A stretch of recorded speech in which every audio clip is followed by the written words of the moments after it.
मनुष्य जैसा सोचेगा वैसा ही होगा। सोचने की अद्भुत शक्ति। सकारात्मक सोचेगा तो खुशी मिलेगी और नकारात्मक सोचेगा का तो दुख मिलेगा। इसके पीछे का एक अनोखा रहस्य हम आज के इस वीडियो में कहानियों के माध्यम से जानेंगे। तो बिना देर किए चलिए उन कहानियों की शुरुआत करते हैं। पहली कहानी, दुनिया जीत लो कुछ बड़ा सोचकर। हम सभी लोगों के जीवन में बड़ी सोच और मनोबल हमेशा अहम भूमिका निभाते हैं। यदि हम बड़ी सोच के साथ कोई भी काम करते हैं तो हमें उसमें सफलता प्राप्त होती है। जब हम किसी काम को करने के लिए एक बड़ी स्तर की सोच रखते हैं तो हमारे अंदर नई ऊर्जा उत्पन्न होती है और हम अपने लक्ष्य को हासिल करने में सक्षम होते हैं। एक बार एक व्यक्ति ने एक बहुत बड़ा सोचा कि वह दुनिया को जीत सकता है। इसे अपना लक्ष्य बनाकर उसने अपने जीवन का हर क्षेत्र बदल दिया। उसने समय की बर्बादी से निपटना सीखा और वह अपनी व्यक्तिगत जिंदगी को बदलने के लिए जो भी काम किया उसमें सफल रहा। वह उस वक्त से लेकर एक बहुत ही सफल व्यक्ति बन गया। उसने अपने जीवन में जो भी चुनौतियों का सामना किया उससे लड़ना सीखा और अपनी जीत को हासिल की। एक छोटे से गांव में रहने वाला लड़का था। उसे बचपन से ही अपनी बड़ी सोच के लिए जाना जाता था। वह हमेशा से ही दूसरों से अलग सोचता था और जीवन में उसकी एक इच्छा थी कि वह दुनिया जीत ले। लड़के के पास कुछ भी नहीं था, लेकिन उसकी अपनी बड़ी सोच के कारण लड़का हमेशा ऊपर उठने के लिए तैयार रहता था। उसकी बड़ी सोच उसे कुछ भी हासिल करने के लिए मदद करती थी। एक दिन लड़के को स्कूल में एक निबंध लिखना था जिसमें उसको अपने सपनों के बारे में लिखना था। लड़का ने बताया कि उसकी बड़ी सोच थी कि वह दुनिया जीतेगा। वह अपनी मेहनत, समर्पण और बड़ी सोच के माध्यम से अपनी इच्छा को पूरा करेगा। सभी लोग उस पर हंस पड़े और उसका मजाक बनाया, लेकिन लड़का हमेशा अपनी सोच के साथ खड़ा रहता था। वह अपने सपनों के लिए काम करता रहा और उसने एक दिन दुनिया जीत ली। उस लड़के ने अपनी बड़ी सोच के माध्यम से एक बड़ी कंपनी शुरू की जो बहुत तेजी से बढ़ी। उसकी सोच उसे उसके सपनों की ओर ले जाती गई और उसने उन्हें हकीकत में बदल दिया। लड़का ने अपनी कंपनी को एक नई ऊंचाई तक ले जाने के लिए बहुत से बड़े निर्णय लिए। उसने अपनी टीम के साथ तंदुरुस्ती से काम किया और अपनी बड़ी सोच के तहत काम करते रहा। लड़का के सपनों ने उसे एक नया जीवन दिया। उसने एक बड़ी कंपनी बनाकर दुनिया में अपनी पहचान बनाई और सफल हुआ। उसने अपनी बड़ी सोच के तहत न केवल अपनी जिंदगी बदली बल्कि अन्य लोगों की जिंदगी भी बदल दी। उसकी दृष्टि से दुनिया जीतना अभी भी मुमकिन है। बस हमें अपनी बड़ी सोच के साथ काम करना और उसे प्रगति के मार्ग पर ले जाना होगा। लड़के ने देखा कि उसकी बड़ी सोच उसे कमजोरियों से लड़ने की शक्ति देती है। उसकी बड़ी सोच ने उसे दुनिया की हर मुश्किल से लड़ने की ताकत दी। उसने जिंदगी में उच्च रुचि के साथ अपने सपनों की ओर बढ़ते हुए कभी हार नहीं मानी। उसने अपने काम को दिल से किया और अपनी बड़ी सोच के आधार पर किया। लड़के ने देखा कि उसकी सोच उसे अन्य लोगों की मदद करने की भी ताकत देती है। उसने एक शिक्षा प्रदान करने वाली संस्था शुरू की जो गरीब बच्चों को शिक्षा देती है। उसने देखा कि उसकी सोच अन्य लोगों की जिंदगी में एक बड़ा बदलाव ला सकती है। इस लड़के ने अपनी बड़ी सोच के माध्यम से न केवल अपनी जिंदगी में बल्कि दुनिया में भी बड़ी पहचान बनाई। उसने अपने सपनों को सच बनाने के लिए कड़ी मेहनत की और उन्हें हकीकत में बदल दिया। उसने सबको सिखाया कि अगर आपकी सोच बड़ी हो तो आप दुनिया को जीत सकते हैं। यह लड़का अपनी बड़ी सोच के कारण दुनिया के अनेक लोगों के लिए एक प्रेरणा बना। उनकी सोच ने उन्हें अपने सपनों को पूरा करने की ताकत दी। वह लोग जो अपनी जिंदगी में हार चुके थे उन्हें उनकी जिंदगी को फिर से जीने का जरिया बना दिया। वह लोग जो किसी भी दलदल से निकलने के लिए तैयार नहीं थे उन्हें एक राहत देने का संदेश दिया। उसने अपने बड़े सपनों के लिए किसी भी समस्या का सामना किया और किसी भी हालात में हार नहीं मानी। उसने सीमाओं को पार करने का फैसला किया और जीत हासिल की। उसने लोगों को यह समझाया कि जब आप अपने सपनों को पूरा करने के लिए बड़ी सोच रखते हैं तो आप किसी भी हद तक समस्याओं का सामना कर सकते हैं। इस लड़के ने दुनिया को जीत लिया क्योंकि उसने अपनी बड़ी सोच के माध्यम से न केवल अपने सपनों को पूरा किया बल्कि दुनिया में बदलाव लाने की भी ताकत प्रदान की। वह एक प्रेरणा स्रोत बना और लोगों को सिखाया कि अगर वे बड़ी सोच करें तो सीमाएं टूटने के बाद भी सफलता हासिल की जा सकती है। यह लड़का दुनिया में एक उदाहरण बना जो दिखाता है कि अगर हम बड़ी सोच करें तो हमें दुनिया में कुछ भी हासिल करने की क्षमता मिलती है। वह यह साबित करता है कि सफलता केवल उन लोगों के हाथ में नहीं होती जो आसान रास्तों की तलाश में होते हैं, बल्कि सफलता वहीं होती है जो दुनिया में बदलाव लाने के लिए बड़ी सोच करते हैं और उस बदलाव को हासिल करने के लिए समर्पित होते हैं। इस लड़के की कहानी हमें यह सिखाती है कि अगर हम खुद को विस्तार करने के लिए तैयार होते हैं तो हम कुछ भी कर सकते हैं। हमें अपने सपनों को पूरा करने के लिए दृढ़ता से काम करना चाहिए और हमेशा बड़ी सोच रखनी चाहिए। यह हमें दुनिया में असीमित अवसरों को खोलने की शक्ति प्रदान करती है। तो दर्शकों, चलिए अब हमारे दूसरे कहानी की शुरुआत करते हैं। दूसरी कहानी, साधु का रहस्य और आकर्षण का नियम। एक बार एडेन नाम का एक बुद्धिमान भिक्षु था जो हरे भरे पहाड़ के ऊपर एक शांत मठ में रहता था। एडेन अपने गहन ज्ञान और शांतिपूर्ण आचरण के लिए दूर दूर तक जाने जाते थे। एक दिन एक जिज्ञासु यात्री आकर्षण के नियम पर मार्गदर्शन पाने के लिए मठ में आया। यात्री के सवाल से उत्सुक होकर एडेन ने उसे एक शांत झील के दृश्य वाले भव्य ओक के पेड़ के नीचे बैठने के लिए आमंत्रित किया। भिक्षु ने एक कहानी सुनाना शुरू किया जो मठ में पीढ़ियों से चली आ रही थी। एक कहानी जिसमें आकर्षण के नियम का रहस्य था। दूर देश में लियो नाम का एक युवा चरवाहा रहता था जिसका दिल सुबह की ओस की तरह शुद्ध था। एडेन ने शुरू किया। लियो का गांव भयानक सूखे से त्रस्त था जिससे खेत बंजर हो गए और लोग निराश हो गए। चुनौतियों के बावजूद लियो आशावादी रहा और अपने विश्वास पर अटल रहा। एक दिन जब लियो अपनी भेड़ों के झुंड की देखभाल कर रहा था, उसकी नजर चट्टानों के बीच छिपे एक चमकदार क्रिस्टल पर पड़ी। क्रिस्टल ने एक मंत्र मुग्ध कर देने वाली चमक छोड़ी और जैसे ही लियो ने इसे अपने हाथों में पकड़ा, उसे अपने अस्तित्व के माध्यम से ऊर्जा की एक लहर महसूस हुई। उसे कम ही पता था कि क्रिस्टल में आकर्षण के नियम की शक्ति होती है। जैसे जैसे दिन हफ्तों में बदल गए, लियो ने अपने परिवेश में एक उल्लेखनीय बदलाव देखा। जो खेत कभी सूखे और बेजान थे, वे हरे भरे हरियाली से खिलने लगे और ग्रामीणों को नई आशा और समृद्धि मिली। लियो के नए पाए गए खजाने की बात दूर दूर तक फैल गई। एक शक्तिशाली जादूगर का ध्यान आकर्षित करना, जिसने अपने लाभ के लिए क्रिस्टल की शक्ति का उपयोग करना चाहा। जादूगर लालच और ईर्ष्या से ग्रस्त होकर लियो से भिड़ गया और मांग की कि वह क्रिस्टल उसे सौंप दे। लियो ने अपने शुद्ध हृदय और अटूट विश्वास से निर्देशित होकर जादूगर की धमकियों के आगे झुकने से इनकार कर दिया। क्रोधित होकर जादूगर ने काले जादू की एक धारा फैला दी। लियो को नष्ट करने और क्रिस्टल पर अपना दावा करने का इरादा रखता है। हालांकि क्रिस्टल ने लियो की आंतरिक रोशनी और प्रेम को प्रतिध्वनित किया, जिससे एक सुरक्षात्मक बाधा उत्पन्न हुई जिसने उसे नुकसान से बचाया। प्रकाश की एक चकाचौंध चमक में जादूगर को परास्त कर दिया गया और भूमि पर शांति बहाल हो गई। लियो अब पूरी तरह से जागरूक है आकर्षण की शक्ति के नियम ने उसके रास्ते में आने वाले सभी लोगों के लिए प्रचुरता और खुशी लाने के लिए क्रिस्टल का उपयोग किया। जैसे ही एडेन ने अपनी कहानी समाप्त की, यात्री आश्चर्यचकित रह गया। उसे कहानी के भीतर छिपी गहरी सच्चाई का एहसास हुआ। भिक्षु ने जानबूझकर मुस्कुराते हुए कहा, आकर्षण का नियम केवल इच्छाओं को प्रकट करने के बारे में नहीं है, बल्कि किसी के इरादों की शुद्धता और ब्रह्मांड के साथ उसके दिल के संरेखण के बारे में भी है। लियो की तरह आप हमेशा डर के बजाय प्यार और अंधेरे के बजाय प्रकाश को चुने। और इसके साथ ही यात्री ने उस बुद्धिमान भिक्षु को विदा किया जो अपने साथ भिक्षु के रहस्य और आकर्षण के नियम का कालातीत ज्ञान लेकर गया था, ये जानते हुए कि सच्ची समृद्धि भौतिक धन में नहीं बल्कि आत्मा की समृद्धि में निहित है। तो दर्शकों, चलिए अब हमारे तीसरी कहानी की शुरुआत करते हैं।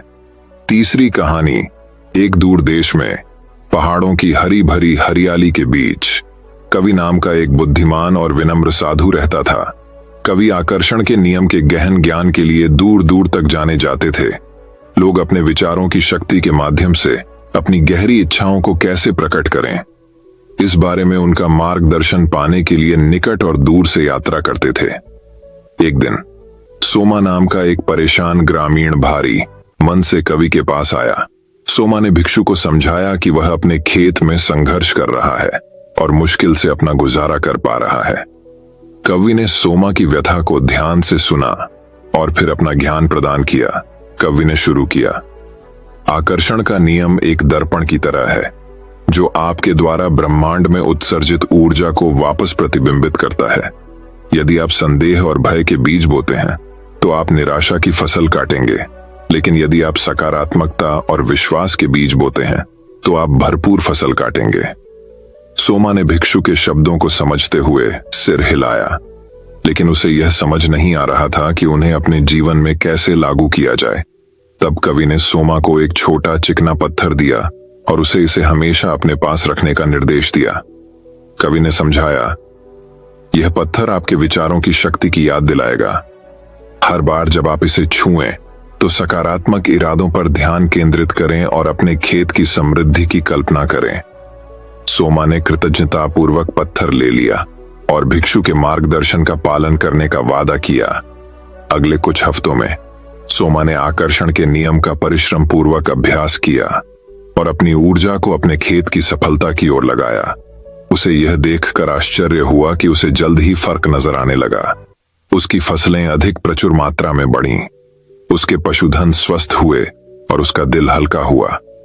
सोमा के परिवर्तन की बात पूरे गांव में फैल गई और जल्द ही अन्य लोगों ने आकर्षण के नियम पर मार्गदर्शन के लिए कवि से संपर्क किया। भिक्षु ने उन सभी का खुली बाहों से स्वागत किया, अपना ज्ञान साझा किया और बेहतर वास्तविकता बनाने के लिए अपने विचारों की शक्ति का उपयोग करने में उनकी मदद की। जैसे जैसे मौसम बीतता गया, एक बार संघर्ष करने वाला गांव आशा, समृद्धि और कृतज्ञता से भरे एक संपन्न समुदाय में बदल गया। और इन सब के केंद्र में कवि, वह भिक्षु था जिसकी शिक्षाओं ने सकारात्मकता और प्रचुरता की क्रांति ला दी थी। कहानी का सार यह है कि आकर्षण का नियम एक शक्तिशाली शक्ति है जो हमारे जीवन को गहन तरीकों से आकार दे सकता है। सकारात्मकता, विश्वास और कृतज्ञता की मानसिकता विकसित करके हम उस प्रचुरता और आनंद को आकर्षित कर सकते हैं जिससे हम चाहते हैं। कहानी में ग्रामीणों की तरह हमारे पास दुनिया में खर्च की गई ऊर्जा के माध्यम से अपनी इच्छाओं को प्रकट करने की शक्ति है। तो दर्शकों, चलिए अब हमारे चौथी कहानी की शुरुआत करते हैं। चौथी कहानी, आकर्षण का नियम। बुद्धिमान साधु की कहानी। हरी भरी घाटियों के बीच बसे एक शांत गांव में मास्टर ली नाम का एक बुद्धिमान भिक्षु रहता था। वह अपनी गहरी बुद्धिमत्ता और आकर्षण के नियम की प्राचीन कला की शिक्षाओं के प्रति अपने अटूट समर्पण के लिए प्रसिद्ध थे। मास्टर ली का मानना था कि विचारों में वास्तविकता को आकार देने की शक्ति होती है और वह अक्सर जीवन के सभी पहलुओं में सकारात्मकता बनाए रखने के महत्व के बारे में बात करते थे। उनकी शिक्षाओं का ग्रामीणों द्वारा सम्मान किया जाता था, जो खुशी और दुहक दोनों के समय में उनका मार्गदर्शन चाहते थे। एक दिन काई नाम का एक युवक परेशान मन से मास्टर ली के पास आया। काई कई वर्षों से गरीबी और दुर्भाग्य से जूझ रहा था और आकर्षण के नियम की शक्ति में उसका विश्वास उठने लगा था। मैंने आपकी शिक्षाओं का पूरी लगन से पालन किया है मास्टर ली, काई ने दुख से भारी आवाज में कहा, लेकिन फिर भी मैं खुद को पीड़ा और निराशा से घिरा हुआ पाता हूँ। क्या मैंने आकर्षण के नियम का सही ढंग से अभ्यास नहीं किया है? मास्टर ली ने काय की ओर करुणा भरी आंखों से देखा। वह जानता था कि उस युवक की पीड़ा गहरी है और उसने बोलने से पहले एक पल के लिए सोचा, काय, आकर्षण का नियम एक शक्तिशाली शक्ति है, लेकिन यह केवल सकारात्मक सोच के बारे में नहीं है। यह आपके विचारों, शब्दों और कार्यों को आपकी गहरी इच्छाओं के साथ संरेखित करने के बारे में भी है। मुझे बताओ, वह क्या है जो आप वास्तव में जीवन में चाहते हैं? काय ने उत्तर देने से पहले एक क्षण सोचा। मैं प्रचुरता, समृद्धि और खुशी चाहता हूं मास्टर ली, लेकिन मैं कितनी भी कोशिश कर लूं, ये चीजें मुझसे दूर ही नजर आती हैं। मास्टर ली ने काय की दुर्दशा को समझते हुए सिर हिलाया। फिर उसने काय को बीजों से भरी एक छोटी थैली दी और उन्हें गांव के पास घाटी में बोने का निर्देश दिया। मास्टर ली ने कहा, हर दिन सकारात्मक विचारों और इरादों के साथ इन बीजों को पानी दें और देखो जैसे वे एक विशाल बगीचे में विकसित होते हैं। काय ने मास्टर ली के निर्देशों का लगन से पालन किया, बीजों की देखभाल की और प्यार से उनका पालन पोषण किया। जैसे जैसे दिन हफ्तों में बदल गए, एक बार बंजर भूमि जीवंत फूलों और हरी भरी हरियाली से खिलने लगी। ग्रामीण इस परिवर्तन से आश्चर्यचकित हुए और आकर्षण के नियम की रहस्यमय शक्ति के बारे में कानाफूसी करने लगे। एक शाम जब काई खिले हुए बगीचे के बीच बैठा था, मास्टर ली हल्की मुस्कान के साथ उसके पास आए। देखो काई, जो बीज तुमने बोए थे वे सिर्फ साधारण बीज नहीं थे, वे इरादे के बीज थे, जो इस गहरे विश्वास के साथ बोए गए थे कि प्रचुरता और समृद्धि आपकी पहुंच के भीतर है। काई ने मास्टर ली की ओर देखा, उनकी आंखें कृतज्ञता से भरी थीं। अब मैं समझ गया मास्टर ली, आकर्षण का नियम केवल चीजों को बदलने की इच्छा रखने के बारे में नहीं है, ये प्रेरित कार्रवाई करने और अपने विचारों की शक्ति में विश्वास करने के बारे में है। और इसलिए आकर्षण के नियम की बुद्धिमत्ता और बुद्धिमान भिक्षु मास्टर ली के मार्गदर्शन से काई का जीवन हमेशा के लिए बदल गया। गांव फला फूला और वहां रहने वाले सभी लोगों ने यह अमूल्य सबक सीखा कि सच्ची प्रचुरता भीतर से आती है और किसी के सपनों को प्रकट करने की शक्ति उसके अपने दिल की गहराई में होती है। तो दर्शकों, चलिए अब हमारे 5वीं कहानी की शुरुआत करते हैं। 5वीं कहानी, तिब्बत के शांत पहाड़ों में तेंजिन नाम का एक बुद्धिमान भिक्षु रहता था, जो आकर्षण के नियम की गहरी समझ के लिए दूर दूर तक जाना जाता था। उन्होंने वर्षों तक ध्यान और प्राचीन ग्रंथों का अध्ययन किया था, जो विचारों और इरादों की शक्ति के बारे में बात करते थे। तेंजिन का मानना था कि हमारे विचारों में अपार शक्ति होती है और सकारात्मक विचारों पर ध्यान केंद्रित करके कोई भी व्यक्ति अपने जीवन में सकारात्मक परिणाम आकर्षित कर सकता है। वह अक्सर मठ में युवा नौसिखियों को बताते थे कि समान समान को आकर्षित करता है और ब्रह्मांड उस ऊर्जा पर प्रतिक्रिया करता है जो हम दुनिया में डालते हैं। एक दिन कार्लडेन नाम का एक युवा नौसिखिया अपने चेहरे पर परेशान भाव लेकर तेंजिन के पास आया। मास्टर तेंजिन, उन्होंने कहा, मैं अपने जीवन में धन और समृद्धि को आकर्षित करने की कोशिश कर रहा हूं, लेकिन कुछ भी काम नहीं कर रहा है। मुझे ऐसा लगता है जैसे मैं आकर्षण के नियम में विफल हो रहा हूं। तेंजिन ने कार्लडेन की ओर देखकर मुस्कुराया और उसे अपने पास बैठने का इशारा किया। मेरे प्रिय कार्लडेन, आकर्षण का नियम केवल कुछ चाहने और उसके जादुई रूप से प्रकट होने की उम्मीद करने के बारे में नहीं है। यह आपके विचारों, भावनाओं और कार्यों को आपकी इच्छाओं के साथ संरेखित करने के बारे में है। फिर वह कार्लडेन को एक किसान के बारे में कहानी सुनाने लगा, जिसने अपने खेत में बीज बोए थे। किसान ने बीजों को पानी दिया और उनकी देखभाल की, इस विश्वास के साथ कि वे स्वस्थ फसल उगाएंगे। लेकिन जब फसल आशा के अनुरूप नहीं हुई तो किसान निराश और अधीर हो गया। हार मानने के बजाय किसान ने अपने कार्यों पर विचार किया और महसूस किया कि वह अपनी फसलों की देखभाल करते समय पूरी तरह से उपस्थित नहीं था। उन्होंने अपने मन में शंकाओं और डर को हावी होने दिया था, जिसके परिणाम स्वरूप उनकी मैदान में लगाई जा रही ऊर्जा प्रभावित हुई। उद्देश्य की एक नई भावना के साथ किसान ने हर दिन कृतज्ञता और कल्पना का अभ्यास करने का फैसला किया। उसने कल्पना की कि उसका खेत हवा में लहलहाती हरी भरी फसलों से भरा हुआ है और उसे उस प्रचुरता के लिए गहरी कृतज्ञता महसूस हुई जो उसके जीवन में पहले से ही मौजूद थी। जैसे जैसे दिन बीतते गए, किसान को अपनी फसल में बदलाव नजर आया। वे लंबे और स्वस्थ हो गए और जल्द ही उनका खेत भरपूर फसल से भर गया। किसान ने जान लिया था कि आकर्षण का नियम केवल इच्छाधारी सोच से नहीं, बल्कि सचेतन क्रिया और सकारात्मक ऊर्जा के माध्यम से काम करता है। तेंजिन ने कार्लडेन की ओर देखा और कहा, मेरे प्यारे बच्चे, आकर्षण के नियम में महारत हासिल करने की कुंजी बाहरी धन की तलाश में नहीं, बल्कि आंतरिक प्रचुरता को विकसित करने में निहित है। जब आप अपने विचारों, भावनाओं और कार्यों को कृतज्ञता और सकारात्मकता के साथ जोड़ते हैं, तो ब्रह्मांड मैं आपके लिए वह सब लाने की साजिश करूंगा जो आपका दिल चाहता है। कार्लडेन ने समझ में सिर हिलाया। उसे अपने ऊपर शांति का एहसास महसूस हुआ। उस दिन से उन्होंने खुद को तेंजिन की शिक्षाओं का अभ्यास करने के लिए समर्पित कर दिया और पाया कि वह आसानी से अपने जीवन में प्रचुरता और खुशी को आकर्षित करने में सक्षम थे। और इसलिए बुद्धिमान भिक्षु तेंजिन और उनके युवा प्रशिक्षु कार्लडेन ने आकर्षण के नियम की शिक्षाओं का प्रसार जारी रखा, दूसरों को अपने विचारों की शक्ति का उपयोग करने और प्रेम, समृद्धि और पूर्णता से भरा जीवन बनाने के लिए प्रेरित किया। तो दर्शकों, चलिए अब हमारे छठी कहानी की शुरुआत करते हैं। छठी कहानी, जैसा बोओगे वैसा पाओगे। एक गांव में एक बाबा जी थे। वे हमेशा कहते थे, जैसा बोओगे वैसा पाओगे, जैसा बोओगे वैसा पाओगे।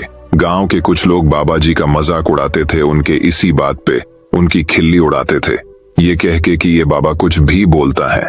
वहीं कुछ लोग बाबा को और उनकी बातों को नजरअंदाज भी कर देते थे। एक बार बाबा जी ऐसे ही बैठे बैठे अपना यही वाक्य दोहरा रहे थे, तभी वहीं से एक बेरोजगार युवक गुजर रहा था और उसके कानों पर बाबा जी का यह वाक्य पड़ा। उसने यहां वहां देखा, फिर आवाज की ओर बढ़ा तो बाबा जी को यह वाक्य कहते हुए पाया। उसने बाबा जी से इसका अर्थ पूछा और कहा कि मुझे भी जीवन में कामयाबी चाहिए, मुझे भी कामयाब बनना है। मैं हीरो का व्यापार करना चाहता हूं, मुझे हीरो का बहुत बड़ा व्यापारी बनना है। बाबा जी ने उस उत्तर देते हुए कहा कि मैं तुम्हें एक बहुत ही कीमती हीरा और मोती देता हूं, जिससे तुम अपना हीरो का व्यापार शुरू कर पाओगे और जो तुम्हें तुम्हारी कामयाबी की ओर ले जाएगा। तभी बाबा जी ने अपनी झोली में हाथ डाला और उस युवक ने अपने दोनों हाथ आगे बढ़ाए। बाबा ने अपनी झोली से अपना हाथ निकाला और युवक की एक हथेली पर रखते हुए बोले, ये जीवन का एक अनमोल हीरा है समय। हमेशा समय की कदर करो तो समय तुम्हारी कदर करेगा। कभी समय को बर्बाद ना करो, वरना समय तुम्हें बर्बाद कर देगा। फिर बाबा जी ने अपना दूसरा हाथ झोली से निकाला और युवक की दूसरी हथेली पर रखा और बोला, ये मोती है धैर्य। जीवन में कभी भी धैर्य नहीं खोना। अगर कामयाबी कभी तुम्हारे हाथ ना भी लगे तो धैर्य रखो और मेहनत से कर्म करते रहो। धैर्य न छोड़ो, कामयाबी दुगनी होकर तुम्हारे पास आएगी। युवक बाबा की बात समझ गया और बाबा जी का धन्यवाद करते हुए वहां से चल पड़ा। उस दिन से उस युवक ने बिना कोई समय व्यर्थ किए जो भी कार्य किया वो बहुत ही मेहनत से किया। एक दिन उसे एक बड़े हीरे के व्यापारी के पास नौकरी मिली। उसने बड़े ही मेहनत से काम किया और हीरो का पूरा व्यापार और हीरे की गुणवत्ता के सारे प्रमाण समझे। फिर युवक ने अपना कारोबार शुरू किया और एक दिन वो खुद हीरो का बेहद बड़ा व्यापारी बना। मॉरल ऑफ दिस स्टोरी, कहते हैं भगवान की बनाई इस दुनिया में सबसे बलवान समय को माना गया है। जब भी बदलता है तो इंसान को राजा से रंक और रंक से राजा बना देता है। इसके कहर से राजा महाराजा तक घबराते हैं। हर कोई चाहता है कि यह हमेशा उनका साथ दें। तो हमें भी समय को कभी भी बुरी चीजों में व्यर्थ नहीं करना चाहिए और समय का सही उपयोग करके जीवन को सफल बनाना चाहिए। तो दर्शकों, चलिए अब हमारे 7वीं कहानी की शुरुआत करते हैं। 7वीं कहानी की जगह कुछ सकारात्मकता के ऊपर उपाय। जैसा सोचोगे वैसा बनोगे। पहला उपाय, आप अपनी सोच को बदलो। आपको सुनकर आश्चर्य होगा कि आप जैसा सोचते हैं ठीक वैसा ही आपके जीवन में घटित होने लगता है। नजरें बदलो तो नजारे बदल जाएंगे। जीवन में आने वाली हर परेशानी एवं सुख दुख का कारण के लिए हम स्वयं जिम्मेदार हैं, जो केवल हमारे मन के अंदर निर्माण किए संकल्प की वजह है। कोई कहते हैं सुख और दुख देने वाला तो भगवान है, लेकिन भगवान न हमें सुख देता है न दुख देता है। अगर ऐसा हो भी जाए तो वह भी कर्म बंधन में आ जाएगा, किंतु परमात्मा कर्म बंधन से मुक्त है। जब आप नेकी के राह पर चलते हैं तब भगवान आपको सुख का रास्ता अवश्य बताता है, लेकिन कर्म तो हमें ही करना है।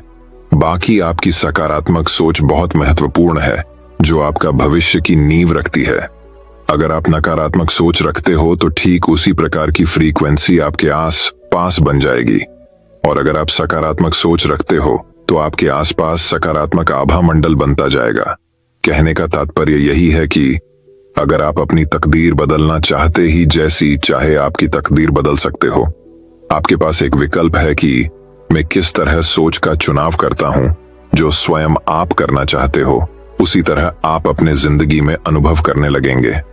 यदि आप अपनी जिंदगी में बहुत बड़ा सकारात्मक परिवर्तन करना चाहते हो तो सबसे पहले अपनी सोच को बदले। इसके लिए आपको अपने अंदर आने वाले हर विचार पर निगरानी रखनी होगी। आपको अपने विचारों के प्रति हमेशा जागरूक बनना पड़ेगा। आप हमेशा अपने अच्छे विचारों को चुनें और स्वयं को संकल्प दे कि मैं अपने विचारों का मालिक हूं। आप अपने विचार बार बार दोहराइए। एक प्रसिद्ध उद्योगपति धीरू भाई अंबानी जी का कहना था कि जो सपने देखने की हिम्मत रखते हैं वो पूरी दुनिया जीत सकते हैं। अब्राहम थॉमस लिंकन भी कम पढ़े लिखे थे। अपनी गरीबी के कारण उन्होंने अपनी पढ़ाई जैसे वैसे पूर्ण की थी। उनके जीवन में काफी परेशानियां आई, किंतु वे कभी परिस्थिति से मायूस नहीं हुए। हर वक्त सकारात्मक विचार और उमंग उत्साह से आगे बढ़ते गए और एक दिन वे संयुक्त राष्ट्र संघ के राष्ट्रपति बने। दूसरा उपाय, अपने आप में सपने सजाने की आदत डालो। सपना सजाना कोई बुरी बात नहीं है। अगर आप अपने मानसिक पटल पर कोई तस्वीर देखते हो तो वह सबसे पहले आपके वृत्ति में आता है, और वही प्रक्रिया अगर हम बार बार करते हैं तो वह हमारे संस्कार बन जाते हैं और वैसी हमारी प्रवृत्ति बनती जाती है। तो हमारे मानसिक तस्वीर की प्रक्रिया की प्रबल शक्ति का कारण यह है कि जब आप दिमाग में मनचाही चीजों के साथ आप तस्वीर बनाने लगते हो तो आपके मन के भाव जागृत होते जाते हैं, और यह भावनाएं जितनी सशक्त होंगी उतनी ब्रह्मांडीय शक्ति आपके लिए सकारात्मक वायुमंडल बना देगी। राइट ब्रदर ने ठान ली थी कि आखिर हमें आकाश में उड़ना ही है। सन 1903 में उनकी मेहनत कामयाब हुई और दुनिया का सबसे पहला हवाई जहाज की निर्मित हुई। तीसरा उपाय, अपने दिमाग को शांत रखें। अपने मस्तिष्क पर विजय पाने का एक मजेदार तरीका है, अपने दिमाग को शांत रखिए। उसके लिए नित्य सुबह शाम आधा घंटा मेडिटेशन करें। मेडिटेशन से विचारों को नियंत्रित करने में मदद मिलती है और सारा शरीर चार्ज हो जाता है, जिसके कारण दिन भर स्फूर्ति रहती है। व्यर्थ विचार और नकारात्मक विचारों का परहेज करें। ऐसे माहौल से दूर रहे, झूठी बातें, झूठा व्यवहार न करे जिसके कारण मन अधिक मात्रा में तर्क वितर्क करता है। एक झूठ छिपाने के लिए मन 1000 विचारों की सलाह लेता है, और सच बोलने वालों को बस एक बार ही कहना पड़ देता है और उसका मन कोई तर्क वितर्क नहीं करता। हमारे ऋषि मुनि के वाणी में इतना पावर होता था कि वह जो कहे सत्य हो जाता था। सत्य बोलने से वाणी की सिद्धि अपने आप प्राप्त होती है और हमारी संकल्प शक्ति बढ़ती है, जिसके कारण हमारे केवल एक संकल्प मात्र से सफलता मिल जाती है। चौथा उपाय, अपने आप पर यकीन करें। आप पहले अपने प्रति यकीन करना सीखें। अपने आत्मविश्वास को जगाए कि मैं किसी भी हालत में मेरा हक प्राप्त कर ही लूंगा। जीवन में जो चीज आपको चाहिए उसके लिए ऐसा पूरे विश्वास के साथ समझे कि ये चीज अब मेरी हो चुकी है, मैं उसका हकदार हूं और मैं उसका मालिक हूं। आप जो चाहे पा सकते हो, बस उसे अपने विचारों के सांचे में ढलने का आपको तरीका आना चाहिए। ऐसा कोई सपना नहीं जो पूरा ना हो सके। आप अपने माध्यम से काम कर रही रचनात्मक शक्ति का प्रयोग करना सीख ले। उसके कारण आप अपने पाने के दरवाजे ज्यादा खोल लेते हैं। आप जब बीमार पड़े रहते हो, तब जब आप ऐसे डॉक्टर के पास जाते हो जिन पर आपका 100% यकीन है, वे अगर आपको एक शुगर की गोली देकर बड़े विश्वास के साथ कहे आप बिल्कुल ठीक हो जाएंगे, आपकी डॉक्टर के प्रति आस्था आपको ठीक कर देगी। पांचवा उपाय, प्राप्ति की महसूसता करें। जो चीज आप पाना चाहते हैं उसके बारे में ऐसा सोचें कि वह चीज आपको मिल गई। मनचाही चीजों की साकार कल्पना करें। इस प्रक्रिया को अच्छा महसूस करते समय आप स्वयं को उसी फ्रीक्वेंसी पर रखते हो जहां पर आपकी मनपसंद चीज है। स्वयं को उस फ्रीक्वेंसी तक पहुंचने का एक ही तरीका है कि मैं अभी इसे पा रहा हूं, मुझे तमाम चीजें इसी समय मिल रही हैं। बस मन में दृढ़ विश्वास भरो मिलने की भावना को सचमुच महसूस करो कि वाकई उस चीज को पा लिया है। आप छोटी छोटी चीजों से शुरू कर सकते हैं। जैसे आपका कोई पुराना मित्र है, वह जैसे आपको मिलने आया है, कल्पना करे और उससे मन ही मन बातें करे कि जैसे वह सामने आया है। आप यकीन करें कि उसका फोन या समाचार या स्वयं जरूर मिलने आएगा। मैंने भी यह शुरुआत की थी कि मेरा मनपसंद का खाना मेरी पत्नी बना रही है। मैं उस व्यंजन को देख रहा हूं और पत्नी की प्रशंसा कर रहा हूं। वाह वाह, बहुत बढ़िया, कितना टेस्टी खाना बनाया है। जब मैं घर पर पहुंचा तो मैं आश्चर्यचकित हुआ कि वही व्यंजन मेरी पत्नी ने बनाकर रखा है। पूछने पर बताया कि बस आज तुम्हें तुम्हारे मनपसंद खाना खिलाने का मेरा मन हुआ। यह घटना एक बार नहीं कई बार हुई है। इसमें शर्त है आपसी पति पत्नी में संबंध घनिष्ठ हो। छठा उपाय, अपने अतीत को भूले। अक्सर हम पिछली गुजरी जिंदगी की दास्तान सबके सामने बार बार दोहराते रहते हैं। मेरे साथ बहुत बुरा हुआ था। मैं उस घटना को भूल नहीं सकता। मैंने बहुत खराब दिन देखे। इस तरह हम अपने आप में नकारात्मक ऊर्जा भरते रहते हैं। जो व्यक्ति अपने अतीत को याद कर दुखी होता है, वह उस दुर्भाग्य और निराशाओं को बार बार भोगता है।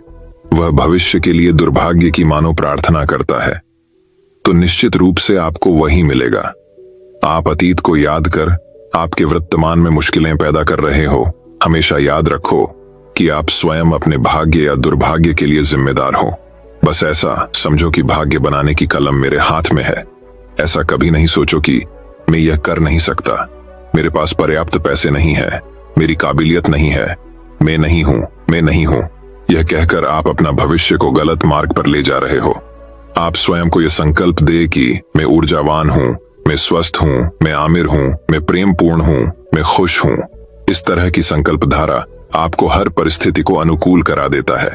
बस आपका संकल्प शक्तिशाली हो, मन में यह संकल्प ना लाए कि क्या ऐसा भी हो सकता है। इसका उदाहरण मेरा स्वयं है।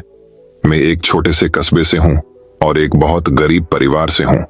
मेरे नाना नानी के घर में बिजली भी नहीं थी। ऐसे जगह मैंने पढ़ाई की, लेकिन मेरा सपना एक ही था। बचपन में जब मुझे हवाई जहाज उड़ने की आवाज मेरे कानों से टकराती, मैं दौड़ाकर बाहर आता और अपनी नानी से कहता कि मुझे उसमें बैठना है, जबकि वह आकाश में कभी कभी दिखाई भी नहीं देता था। लेकिन मेरा हौसला इतना बुलंद था कि मेरा एक ही सपना था कि मैं हवाई जहाज में एक दिन अवश्य बैठूंगा। मेरा यह निरंतर का संकल्प ने मेरा आखिर सपना पूरा किया और मैं आज एक बड़ी हवाई जहाज की कंपनी में कार्यरत हूं। कहने का भाव है दोस्तों, कभी भी ना उम्मीद ना बनो, अपना हौसला हमेशा बुलंद रखो। आखिर आपकी विजय हुई पड़ी है, भाग्य आपके इंतजार में है। बस आप अपनी मंजिल पर निरंतर प्रयास करते बढ़े।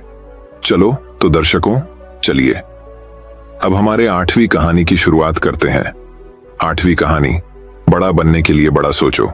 अत्यंत गरीब परिवार का एक बेरोजगार युवक नौकरी की तलाश में किसी दूसरे शहर जाने के लिए रेलगाड़ी से सफर कर रहा था। घर में कभी कभार ही सब्जी बनती थी, इसलिए उसने रास्ते में खाने के लिए सिर्फ रोटियां ही रखी थीं। आधा रास्ता गुजर जाने के बाद उसे भूख लगने लगी और वह टिफिन में से रोटियां निकालकर खाने लगा। उसके खाने का तरीका कुछ अजीब था। वह रोटी का एक टुकड़ा लेता और उसे टिफिन के अंदर कुछ ऐसे डालता मानो रोटी के साथ कुछ और भी खा रहा हो, जबकि उसके पास तो सिर्फ रोटियां थीं। उसकी इस हरकत को आसपास के और दूसरे यात्री देखकर हैरान हो रहे थे। वह युवक हर बार रोटी का एक टुकड़ा लेता और झूठ मूठ का टिफिन में डालता और खाता। सभी सोच रहे थे कि आखिर वह युवक ऐसा क्यों कर रहा था। आखिरकार एक व्यक्ति से रहा नहीं गया और उसने उससे पूछ ही लिया कि भैया तुम ऐसा क्यों कर रहे हो, तुम्हारे पास सब्जी तो है ही नहीं, फिर रोटी के टुकड़े को हर बार खाली टिफिन में डालकर ऐसे खा रहे हो मानो उसमें सब्जी हो। तब उस युवक ने जवाब दिया, भैया इस खाली ढक्कन में सब्जी नहीं है, लेकिन मैं अपने मन में यह सोचकर खा रहा हूं कि इसमें बहुत सारा अचार है, मैं अचार के साथ रोटी खा रहा हूं। फिर व्यक्ति ने पूछा, खाली ढक्कन में अचार सोचकर सूखी रोटी को खा रहे हो तो क्या तुम्हें अचार का स्वाद आ रहा है? हाँ, बिल्कुल आ रहा है। मैं रोटी के साथ अचार सोचकर खा रहा हूं और मुझे बहुत अच्छा भी लग रहा है, युवक ने जवाब दिया। उसके इस बात को आसपास के यात्रियों ने भी सुना और उन्हीं में से एक व्यक्ति बोला, जब सोचना ही था तो तुम अचार की जगह पर मटर पनीर सोचते, शाही गोभी सोचते, तुम्हें इनका स्वाद मिल जाता। तुम्हारे कहने के मुताबिक तुमने अचार सोचा तो अचार का स्वाद आया, तो और स्वादिष्ट चीजों के बारे में सोचते तो उनका स्वाद आता। सोचना ही था तो भला छोटा क्यों सोचे? तुम्हें तो बड़ा सोचना चाहिए था मित्रों। इस कहानी से हमें यह शिक्षा मिलती है कि जैसा सोचोगे वैसा पाओगे। छोटी सोच होगी तो छोटा मिलेगा, बड़ी सोच होगी तो बड़ा मिलेगा। इसलिए जीवन में हमेशा बड़ा सोचो, बड़े सपने देखो तो हमेशा बड़ा ही पाओगे। छोटी सोच में भी उतनी ही ऊर्जा और समय खपत होगी जितनी बड़ी सोच में। इसलिए जब सोचना ही है तो हमेशा बड़ा ही सोचो। दोस्तों, मैं उम्मीद करता हूं कि यह कहानी सुनने से आपके जीवन में अच्छे बदलाव आए होंगे। आपको इस वीडियो से क्या सीखने मिला, ये कमेंट करके जरूर बताइए और अपने परिवार, दोस्तों या आपके करीबी इंसान के साथ ये कहानी शेयर करके उन्हें भी इस ज्ञान से परिचित करवाए। बाकी अगर आपको यह वीडियो दिल से अच्छी लगी हो तभी इस वीडियो को लाइक कर देना, और आपने अब तक इस चैनल को सब्सक्राइब न किया हो तो चैनल को सब्सक्राइब भी जरूर कर देना। आपका हर दिन शुभ हो और खुशियों से आपका जीवन भरा रहे। धन्यवाद। नमो बुद्धाय।